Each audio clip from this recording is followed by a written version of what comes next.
So interestingly, our garden is actually northeast facing, so we don't actually gain a lot of natural daylight.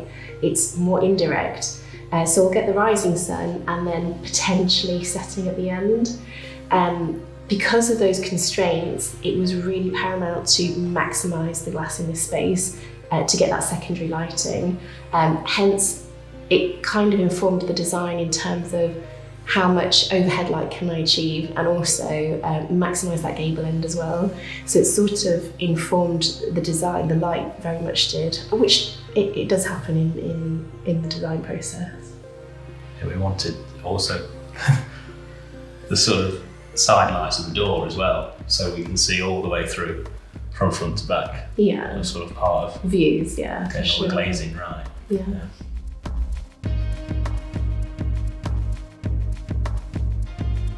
So interestingly, this is completely different to our normal style. We're quite an eclectic, engineer and an architect. We're quite like industrial and commercial feel housing, whereas this is very contemporary and modern, but we just felt it was right and fitting for the design. So it's not our normal taste, but we like it. Yeah, our old house was more rustic. A lot of wood around, proper log burner, that sort of feel, more a cottage feel.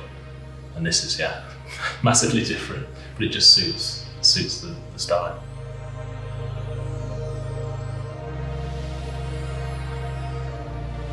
I'd say it evolved. You see certain pieces. So, for example, we never intended to go for a black kitchen with natural stone worktops. We never set out for that. We were very open-minded. It's just what we saw, key bits of furniture or pieces or colour palettes, and then it helped to dictate the process. I think the house itself is quite monochrome, so we've just sort of gone with it. So not that we're averse to colour, but as and when it has its place. And it's quite timeless as well, and I think that was key for us. We didn't want to do something that would date quickly. So the conversations about glazing colour, do we go for anthracite grey, do we go for white, black? So those type of conversations took place and helped inform where we went with the styling.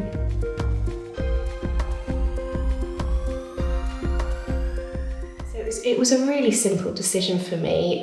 We've specified lots of different Rooflight manufacturers in the past, and Roofmaker, just right down from customer service through to the actual final product and installation, they just were just above the rest. And they'd recently done a project of mine in Nuneaton, similar format, and so seeing that in situ and how great that looked made me automatically just, there was no other contender. We were like, we're going to use these guys, and you're local, so it really does help with the decision making. I think when you see these in comparison to others, when they're frameless essentially. Yeah. So you just got the return on the plaster and then glass. So they just look better. And the mechanics as well. Neater. Our two openable ones, that it's smooth, no regrets. Worth it, right. And also, the more glass you put in, the more susceptible you are to solar gain.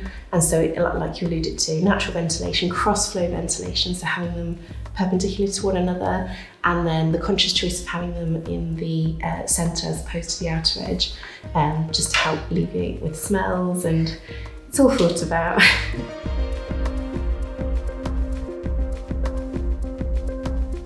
Pretty much from a buildability point of view, so thinking about the structure underneath, and obviously the space that you have left to play with, because a massive consideration and what I've found with projects in the past is that you can go overboard and take up nearly all of the roof volume with glass, but then you're very limited in terms of where you can put lighting and your electrics, etc.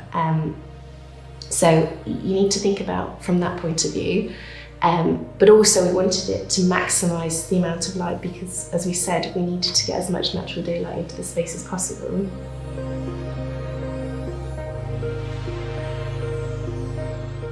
Previously, the flat roof lounge, similar length, it was just like a dark tunnel, to be honest. It's just, if you sat near the window, it's sort of all right. If you sat down the other end, it just wasn't a sort of pleasant environment, I don't think. I think for me, obviously internal space is vitally important, but also I am an architect, so it is about the aesthetics. And I did toy with playing with a flat roof and popping a lantern in or two, and seeing that space visually in 3D, it just didn't feel right for what we were trying to achieve. And I suppose if we were thinking maybe in the future we'd have to build over and have that second story, a flat roof might have been an appropriate option. But knowing that we were going to do that gave us that reassurance that going for the vaulted gable would be fitting in this space without regretting the decision. And I think it adds that, although it's a deep space and a large space, having the upward space just adds to the grandeur of the environment internally, but also externally. I think it makes it more impressive.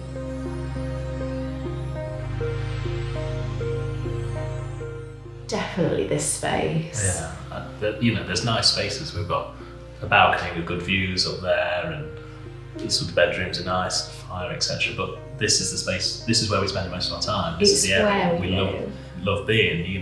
Yeah. You can socialise, etc. You can cook and look after the little one at the same time. Everything happens in this space. And it goes back to the kitchen as the heart of the home, and it really is. So I think having this fundamental, versatile, open layout space designed in the way that it has been been completely rewarding. Yes, this is our favourite space of the build. Yeah, for definite.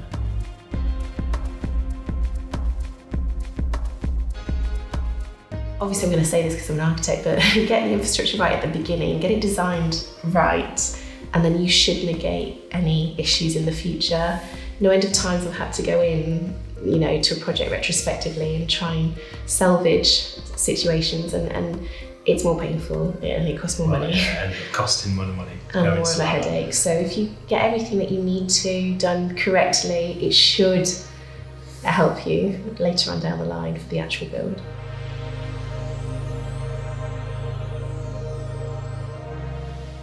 We spoke about that. We often have this conversation.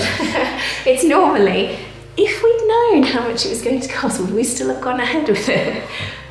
But the answer is yes, we would. Yeah. Things differently. Honestly, I think I would have got a lighting designer involved. I think they're quite an important discipline, which I really did overlook.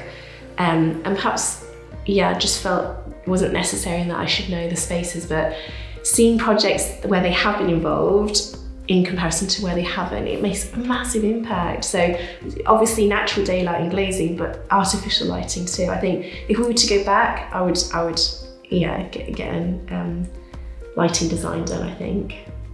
Well, I don't know, I wouldn't change much, but it'd be nice to have a toy room just to chuck all the toys away. So when you want to enjoy a space to yourself and the kids have gone to bed, you can just put all the toys away.